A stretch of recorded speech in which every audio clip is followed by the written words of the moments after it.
Hello दोस्तों, कैसे हैं आप सभी।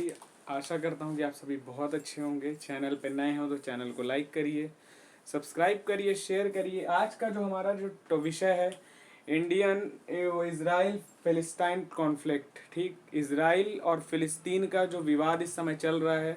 आप देखिए जिस तरीके से न्यूज़ पेपर के माध्यम से, टीवी चैनलों के माध्यम से लगातार आप देख रहे होंगे किस तरीके से बढ़ता जा रहा। और युद्ध जो है, आप देखिए किसी भी चीज़ का अंतिम रूप से परिणाम नहीं होता। आप चाहे प्रथम विश्व युद्ध को उठा लीजिए, द्वितीय विश्व युद्ध को देखिए। अब देखिए जो द्वितीय विश्व युद्ध में जो जापान की स्थिति थी परमाणु हमले के बाद, उसका दंश जापान आज भी झेल रहा है। वहाँ की आज भी जो बच्चे जन्म ले रहे हैं वो भी आज भी अपंगता का शिकार हैं। तो तमाम चीज़ें, किसी को सुनाई नहीं दे रहा, तो बड़ी तमाम समस्याएं हैं। तो ये जो हुआ वो क्यों हुआ, इस सारी चीज़ों पे बात करेंगे। साथ ही विवाद का कारण क्या है। तो ये सबसे पहले आइए भौगोलिक स्थिति को समझें, क्योंकि एग्जाम की दृष्टि से कभी कभी पूछ लेता है कि आसपास एरिया क्या है। तो आइए देखिए, सबसे पहले मैप पे बात करें तो ये है इजराइल। इजराइल के उत्तर में पड़ता है यरूशलम। यरूशलम में एक मस्जिद है, अल अक्सा मस्जिद। ये यहूदियों, मुस्लिमों और जो है आपके यहूदी हैं, इसमें मुस्लिम और ईसाइयों, इन तीनों का पवित्र स्थल है। कौन कौन से? यहूदी, मुस्लिम और ईसाई, इन तीनों का एक पवित्र स्थल के तौर पे अल अक्सा मस्जिद जो है उसको माना जाता है। ठीक, साथ ही इसके जो पड़ोसी जो देश हैं, आप देखिए इसके जो पश्चिम साइड में मिस्र है, ठीक, पश्चिम उत्तर साइड में लेबनान है, इधर गाजा है, इधर सीरिया और जॉर्डन। ये सब देश मिलके अरब देश के तौर पे बनते हैं। ठीक, यहाँ पे मुस्लिम बहुलता है। साथ ही ये इजराइल जो है, यहाँ पे यहूदियों की संख्या ज़्यादा है। ध्यान दीजिएगा, जो अरब देश हैं यहाँ पे मुस्लिमों की सर्वाधिक जनसंख्या है, और जो इजराइल है ये यहूदी की है। ठीक, तो हुआ क्या, वर्ष 1897 में जो जयोनी आंदोलन हुआ था, यहूदियों का लगातार उत्पीड़न हो रहा था। तो उन्होंने इससे बचाव हेतु इजराइल नामक देश की एक स्थापना की और अपने नागरिकों को वहां स्थापित किया। अपने वहां नागरिकों को लेके चले गए ताकि विवाद उत्पन्न ना हो। वर्ष 1917 में बाल्फोर घोषणा हुई थी। इसमें क्या हुआ था, ब्रिटेन ने यहूदियों के निवास हेतु, कि वो रह पाए, उनको दिक्कत ना हो, फिलिस्तीन में उनके निवास स्थल बनाने की योजना रखी और इसका समर्थन किया। किसने किया? ब्रिटेन ने, यहूदियों के लिए, कि ताकि उन्हें उत्पीड़न ना हो, दिक्कत ना हो, फिलिस्तीन में उनके निवास स्थल बनाने का समर्थन किया और उस पर अपना कार्य शुरू किया। ठीक, हुआ क्या कि विश्व युद्ध जब था उसकी समाप्ति पे जो ब्रिटेन था उसी के पास फिलिस्तीन था, इसलिए उसने समर्थन किया। ध्यान दीजिएगा, फिलिस्तीन जो था उस समय ब्रिटेन के पास था। ठीक, हुआ क्या, जब वहां कर दिया तो धीरे धीरे आप देखिए 1935 आते आते जो फिलिस्तीन है वहां पे यहूदियों की संख्या बढ़ने लगी। धीरे धीरे संख्या बढ़ने लगी भाई, जब उनको समर्थन मिल गया कि यहाँ पे आप रह सकते हैं तो संख्या बढ़ने लगी। तो जो अरब देश के थे इनको दिक्कत होने लगी कि यहाँ पे यहूदियों का वर्चस्व बढ़ता जा रहा है। तो इनका जो उद्देश्य था, इन्होंने क्या किया, धीरे धीरे इनका संघर्ष जारी शुरू हो गया। 1935 के बाद से जो अरब थे और यहूदी, इनका संघर्ष लगातार बढ़ने लगा। ठीक, क्या हुआ, तो 1948 में ब्रिटेन ने इस संघर्ष में अपने हाथ खड़े कर दिए कि हम इसके संघर्ष को नहीं सुलझा सकते। साथ ही 24 अक्टूबर 1945 को जो संयुक्त राष्ट्र संघ की संस्था बनी थी उसको ये मामला ट्रांसफर कर दिया, जो नई नई बनी थी। तो 1948 में ये मामला उनको ट्रांसफर किया गया। बहरहाल ये मामला तब भी सुलझ नहीं पाया। फिर हुआ क्या, युद्ध में देखिए इसकी जो फिर 1948 में जो युद्ध का कारण था, हुआ क्या, अरब और इजराइल का ये प्रथम युद्ध था। कब हुआ था? ध्यान दीजिएगा, युद्ध जो हुआ था इसका 1948 में पहला युद्ध हुआ था अरब और इजराइल के बीच में। जो अरब देश थे उसमें कौन कौन से थे, तो मिस्र था आपका, ये इराक था, सीरिया था और जॉर्डन था, और दूसरे तरफ से इजराइल था। ठीक, लेकिन फिलहाल जीत किसकी हुई? इजराइल की। इजराइल अपने आप में बहुत ताकतवर देश है और उसके आपको पता होगा कि जो नागरिक हैं वो भी सैन्य प्रशिक्षित होते हैं। जरूरत पड़ने पे पूरे जो वहाँ के नागरिक हैं वो तत्काल सेना की छावनी में तब्दील हो जाते हैं। ठीक, तो हुआ क्या यहाँ पे, तो बड़ी कड़ी मशक्कत के बाद इसराइल ने अंततः इसमें विजय प्राप्त की। परिणाम स्वरूप ये हुआ कि जो यरूशलम था, जो ये पवित्र स्थल था, इसको इजराइल की राजधानी बना दिया गया। कब बनाया गया? 1948 में। ठीक, यदि अगले में बात करें तो फिर एक युद्ध हुआ था जिसको 6 दिन का युद्ध के नाम से बड़ा प्रसिद्ध है। 1967 में हुआ था। क्या हुआ था? 6 दिन का युद्ध।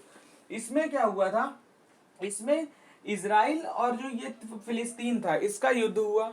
इसमें भी फिर इसराइल ने विजय प्राप्त की, इसराइल फिर जीता। इसके परिणाम स्वरूप जो गोलन हाइट है, आप देखिए होगा गोलन हाइट है, साथ ही इसराइल पे कब्जा, जो गाजा है और वेस्ट बैंक है, इस पे इसराइल का कब्जा हो गया। किस पे? गाजा पे, वेस्ट बैंक पे, और गोलन हाइट जो है उस पे इसराइल का कब्जा हो गया। ठीक, तो ये लगातार धीरे धीरे आप देखिए विवाद का कारण बनता चला गया।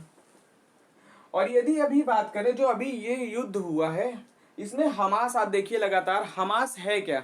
हमास जो स्थापना हुई थी 1987 में, इसकी स्थापना हुई थी। ये एक आतंकवादी संगठन के तौर पे बड़ा गाजा जो है, गाजा पट्टी जिसको कहते हैं, वहां पे सक्रिय है। इसने अभी क्या किया, इसराइल में 5000 रॉकेट दागे, और वहां पे आप देखिए बड़ी संख्या में नागरिक, महिलाएं, बच्चे, बड़ी संख्या में मौतें हुई, छत विछत, बड़ी गहरी त्रासदी के तौर पे आप देखिए तो देख सकते हैं, बहुत ज्यादा त्रासदी हुई। तो ठीक, ये इसमें 5000 से अधिक रॉकेट दागे। साथ ही इसका उद्देश्य क्या है कि जिहाद के सहारे स्वतंत्र फिलिस्तीन की स्थापना करना। क्या करना? जिहाद के सहारे स्वतंत्र फिलिस्तीन की स्थापना करना है। और ये जो हमास है, ये जो कट्टर सुन्नी मुसलमान है, इनका एक संगठन है। क्या है? इनका एक संगठन है। साथ ही वहां पे एक और संगठन, ये जो है हमास, ये इतना ओस्लो शांति समझौते को मानता है, ठीक, और ना ही यूएनओ की जो शांति सम्मेलन है कि शांति बनाए रखी जाए, ना उसको मानता है। साथ ही वहां पे एक और सक्रिय संगठन है जो फतह है, ये भी फिलीपींस का एक फिलिस्तीन का एक सक्रिय संगठन है। ठीक, क्या है? फिलिस्तीन का एक सक्रिय संगठन है। ये जो है स्वायत्त क्षेत्र में वेस्ट बैंक में सक्रिय है। कहाँ पे है? हमास कहाँ सा था? तो ये गाजा में सक्रिय था। और जो ये फतह है, ये वेस्ट बैंक में सक्रिय है। ये ओस्लो शांति सम्मेलन को, जो शांति समझौता है, उसको भी मानता है, और यूएनओ के शांति समझौता जो है उस पर भी तत्परता दिखाता है और उसको भी मानता है। ठीक, साथ ही जो अभी युद्ध हुआ, इसका कारण ये था कि इसराइल को चारों तरफ से घिरा, ये अरब देश से घिरा था। साथ ही फिलिस्तीन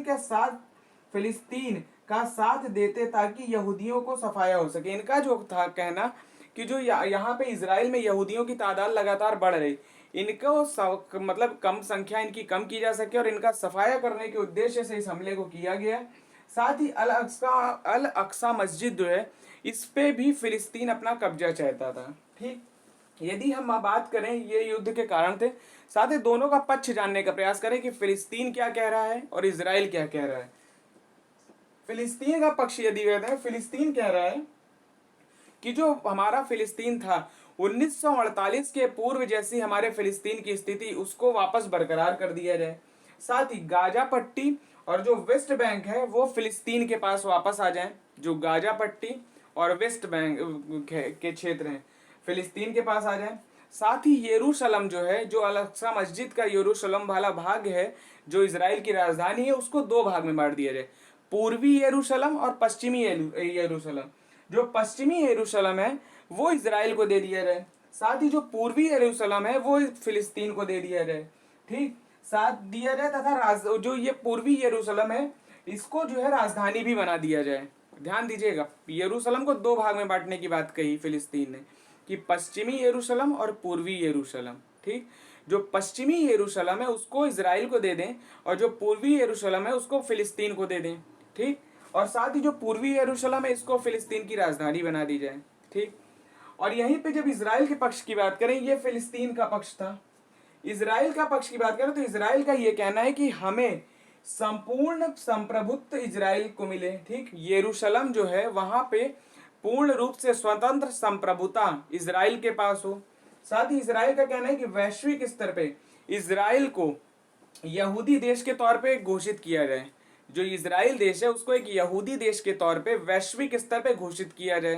ठीक, साथ ही यरूशलम का जो पूर्वी हिस्सा है वो मुस्लिम, यहूदी और ईसाई का एक पवित्र स्थल है, साथ इसलिए हमें पूर्वी हिस्सा दिया जाए। फिलिस्तीन क्या बोल रहा है? वो कह रहा है कि पश्चिमी दिया जाए। तो आप देखिए, और ये मांग क्या रहे हैं कि हमें पूर्वी चाहिए। ठीक, और ये फिलिस्तीन को भी पूर्वी चाहिए। तो लगातार आप देखिए विवाद दोनों हर मुद्दे पे बन रहा है, चाहे वो गाजा का हो, चाहे यरूशलम का हो, और चाहे इनकी पुरानी स्थापना को लेके हो। ठीक, तो ये इनके विवाद थे। साथ ही यदि हम बात करें जो देशों का मत क्या है, विभिन्न देश इस पे क्या क्या बात करते हैं, इसमें इस अभी जो आप देखिए, अभी आपने देखा होगा न्यूज़ में दिखा रहा है कि इसराइल ने सफ़ेद जो बम विस्फोट किया, ये क्या किया, सफ़ेद फास्फोरस विस्फोट जो कह रहे हैं, उसमें क्या किया, जो फास्फोरस होता है लगातार आप देखिए चर्चा में भी रहा, लेकिन आरोप जो लगा रहा है फिलिस्तीन इसराइल के ऊपर कि जो सफ़ेद फास्फोरस विस्फोट हुआ, जो ये सफ़ेद फास्फोरस होता है, जब ये ऑक्सीजन के रूप संपर्क में आता है तो ये तुरंत आग बन जाता है। क्या बन जाता है? आग। तो इससे लोगों के जान जाने का खतरा होता है, साथ ही दम घुटने का भी खतरा होता है। ऐसा आरोप फिलिस्तीन ने इसराइल के ऊपर लगाया है। ठीक, साथ ही विभिन्न देशों के मत की बात करें तो अमेरिका क्या कहता है, अमेरिका इसराइल को अपनी आत्मरक्षा का अधिकार की बात करता है कि इसराइल को अपनी आत्मरक्षा के लिए कार्य करने चाहिए। साथ ही भारत कहता है हिंसक गतिविधियों को समाप्त करने की निंदा करता है तथा इस हमले की भी निंदा करता है। हिंसक गतिविधियों को शीघ्रता से समाप्त करने तथा तथा हमले की निंदा करता है भारत। साथ ही जो तुर्की और पाकिस्तान ईरान है, अब देखिए फिलिस्तीन का साथ दे रहे हैं, तो पूरा जो देश है वो दो गुट में, एक कुछ देश जो हैं वो इसराइल के साथ हैं और कुछ फिलिस्तीन के साथ हैं। ठीक, कुछ इसराइल के साथ, कुछ फिलिस्तीन के साथ। भारत अमेरिका जैसे जो देश हैं वो इसराइल के साथ हैं। ठीक, और ये जो है ये फिलिस्तीन के साथ हैं।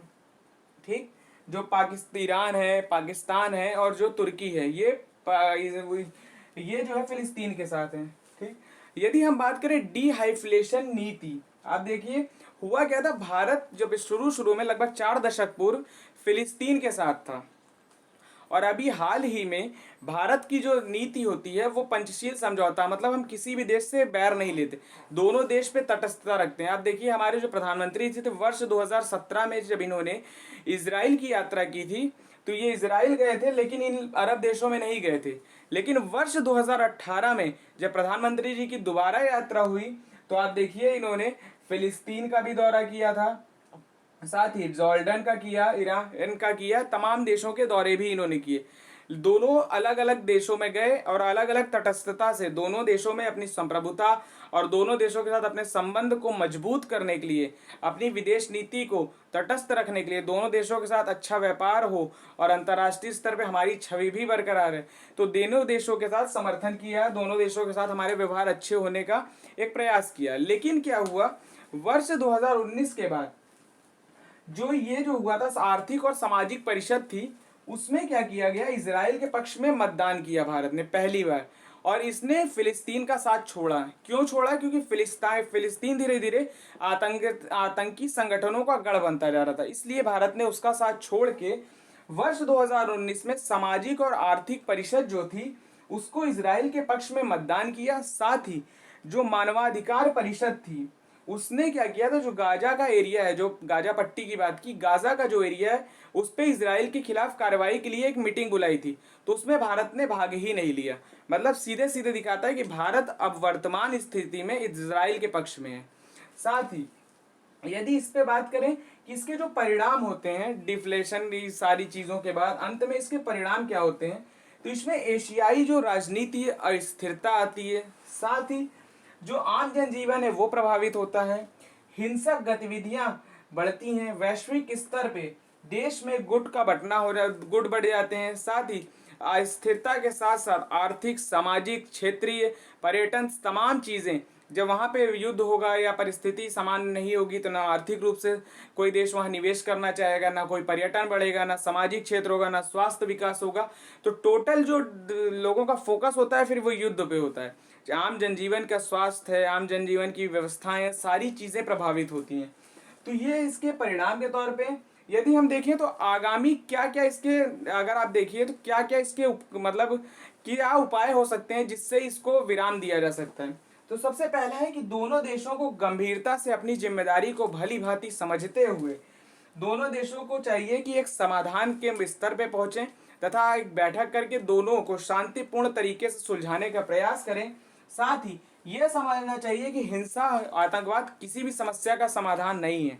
ठीक, और इसके साथ ही अंतर्राष्ट्रीय संस्थाओं को भी, चाहे वो हमारी यूएनओ हो जो अंतर्राष्ट्रीय वैश्विक शांति संस्था बनी है, तो उनको सारी अंतर्राष्ट्रीय संस्थाओं को ये गंभीरता से लेते हुए तथा मानवाधिकार और मानव के हित की रक्षा को करते हुए ये ध्यान देना चाहिए कि आम जनजीवन प्रभावित ना हो, लोगों के जीवन बेहतर स्तर हो सके, और तमाम चीज़ों को ध्यान में रखते हुए इन संस्था को आगे आकर दोनों देशों के बीच मध्यस्थता का वातावरण क्रिएट करना चाहिए, वातावरण का प्रयास करना चाहिए। साथ ही ये युद्ध जैसी घटनाएं भविष्य में ना हो, इसके लिए एक संधि या समझौते के तौर पे करार भी करना चाहिए, ताकि आगामी तौर पे इतनी भयावह त्रासदी जैसी घटनाएं ना हो।